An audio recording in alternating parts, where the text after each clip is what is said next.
Hi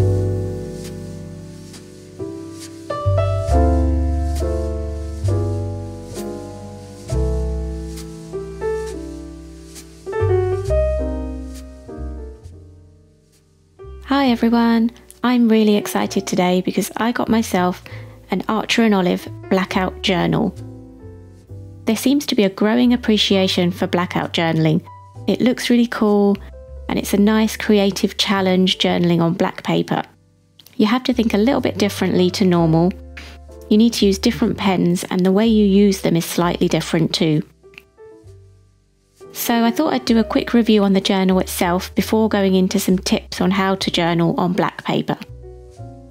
I use an Archer and Olive journal as my regular bullet journal, and I'm going to use my blackout book as a quote journal.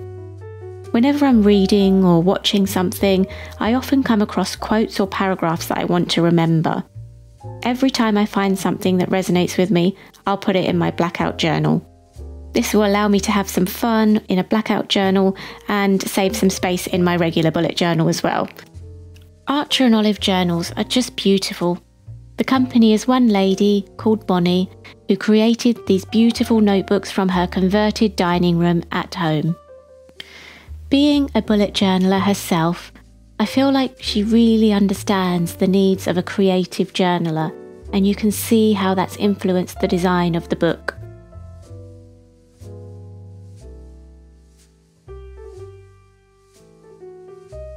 It comes in a nice box like the other Archer and Olive journals do, so you don't have to worry about damage to the book while it's being delivered. I have actually had this problem in the past with previous journals. The front cover is really pretty and it's made of linen. I always really like the designs on the front covers of Archer and Olive journals, and this is another really nice one. There's an elastic loop to hold it all together, and there's a pen loop on the side. There are 2 page markers which I find really useful. I always use both in my bullet journal, and I just love the charm on the end. The biggest selling point is the extra thick pages.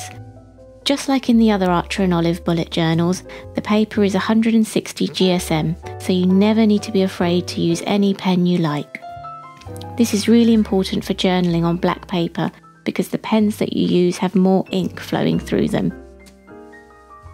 The pages are black, not pure black as you can see, and the dots are light grey. It's nice that the dots aren't too dark.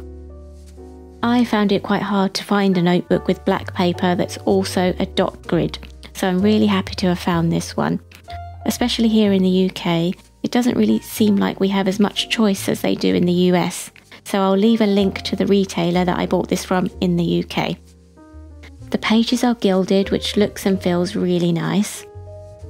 There are no extra pages, just somewhere to write your name, and then it's all just dotted pages ready to use, which is perfect. There's a pocket at the back if you need to store anything there for journaling.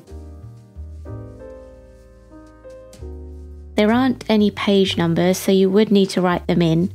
I don't really need page numbers in this one because I won't be creating an index for my quote journal. The journal lies really flat, which is exactly what you want. I did notice that it's quite easy to stain the pages if there's any sort of residue on your hands, so be very careful about putting lotion on your hands before journaling, which is what I did. Anyway, let's get started with a journal spread so I can show you what it looks like and share my tips with you while we do it. I'll mostly be using Sakura jelly rolls, and we'll leave links in the description down below. A few other journalers have done pen tests in this journal, so I won't be doing that today, but I think it's useful for you to see what it's like to do a journal spread in the book with gel pens. Of course, a quick reminder to like this video if you enjoy it, subscribe to my channel, and hit the bell icon so you know when I next release a video.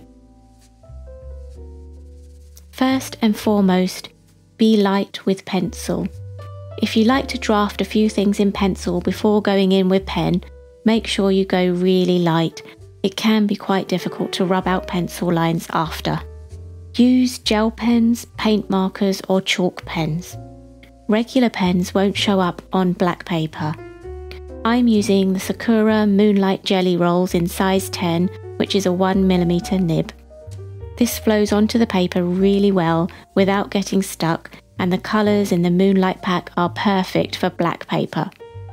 Be light and slow with gel. You need to take your time with gel pens to allow the ink to flow out evenly.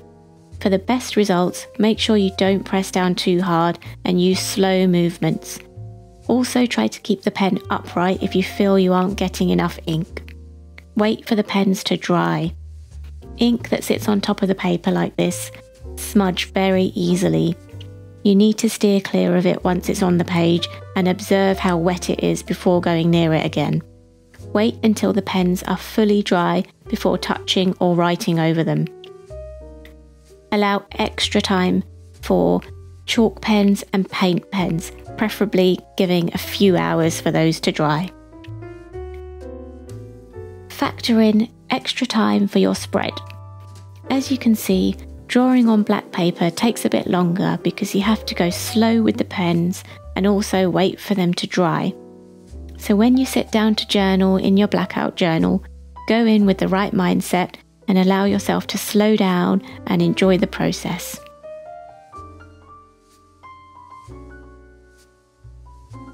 Try layering and combining colours. I prefer to do simple designs on black paper and can make it look more exciting by combining 2 or 3 different colours. Experiment with different colour combinations. In the Sakura Moonlight Jelly Roll pack, the blue and the green work really well together, and so do the pink and the orange. I've also seen white and green work really well. I'm also making it more interesting by layering. I'm using a metallic gold jelly roll with a 0.4mm nib to write on top of my blue and green. The metallic set of Sakura jelly rolls also show up really well on black paper and are great for layering. Nib size makes a big difference. The bigger nibs, like the size 10 jelly rolls, are really nice to use for larger lettering and for colouring. But for smaller writing or outlines, a finer tip is much easier. If in doubt, use white. You can go really simple with black pages and still have nice looking spreads. Sometimes when I don't want to think too much about colours or design, I plan to just go in with a white pen to draft my quote. If you feel like it, you can add a pop of any colour. With white, any other colour will always look good. I'm using a white Sakura jelly roll in the size 10 for most of the text. The green I'm using is a Chalkola chalk marker. Go easy with chalk and paint markers. Chalk and paint markers are very wet, so you want to be careful not to layer them too much. You want to avoid making your pages too wet, otherwise they could warp. There is also a strong chance that you'll brush off the first layer if you go over it again. Use scrap paper with chalk and paint pens first. To get the pens ready to use in your journal, you need to give the pen a shake and push the nib in and out a few times on scrap paper until the ink comes out. It can come out quite fast, so never do this directly on your journal. So here are the first 2 quotes in my blackout quote journal. The time you enjoy wasting is not wasted time. The goal is to not find a job, but to create one for yourself. I really enjoyed journaling on black paper and I loved using these gel and chalk pens. I already can't wait to do more. Let me know in the comments if you'd like to see more blackout spreads in my quote journal. I plan to experiment with different types of pens and with different blending methods, so if that's something you're interested in, I'll make sure I share it on here. Thanks for watching and I'll see you soon.